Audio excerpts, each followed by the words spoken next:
همیشه دایی عقلا باشه السلام علیکم سازی با خانواده تنجی خدا با شکر خودت نازی سلامتی ها خوبه همه سلامتی خانه و در اهل کتک همه سزای آخه ساز بابی جان من همو خر درکار شده با خانواده خر در کارا یا مایلش بچمون خر تو خوب که ببر کارا باراتا بود که با ساق و سلامت خر گرفته بیا ما یک کم تا آخر سری کینا ماندگی همو رو تماشا میکنم بعد بگیم خر بگی بیا مایل خان شد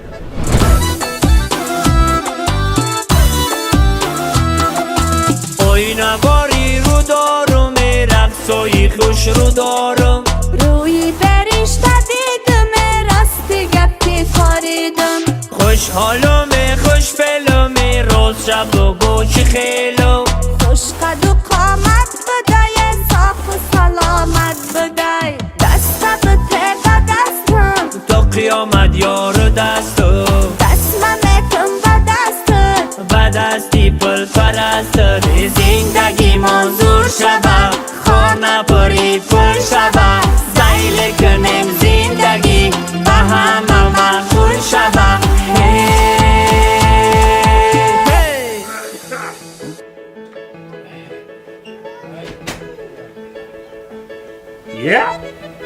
یه aynalayan korkun ki eğer har خودش همینجا بدای کو Yok bismillah.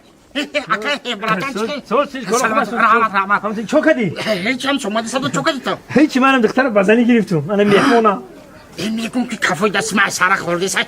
Şatoza bir bratan. شهتوز Dikta dakşloq mu mehmon bud. Çorda arzu mere voni kestam. شهتوز نمیتمو اینه که یک چیزی زوری ببرکتیت میتونم Bia.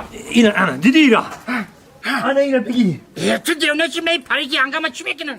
دیونه پاریک نسی ریشی بابای مرگنای این ریشی ببرکتی همین اینه که انداختی سر از زن میگیری تام بچه بزنی کو چه زن میگیری؟ اینم که زن میگیری گوش کن میگم بودو همین زن که گرفتی کو با این ریش ابرد نوارده خدم دبته Çiba.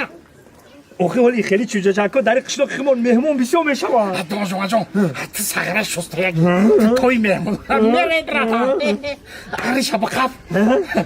Ma mehmona megirim mera. میشه خیلی شده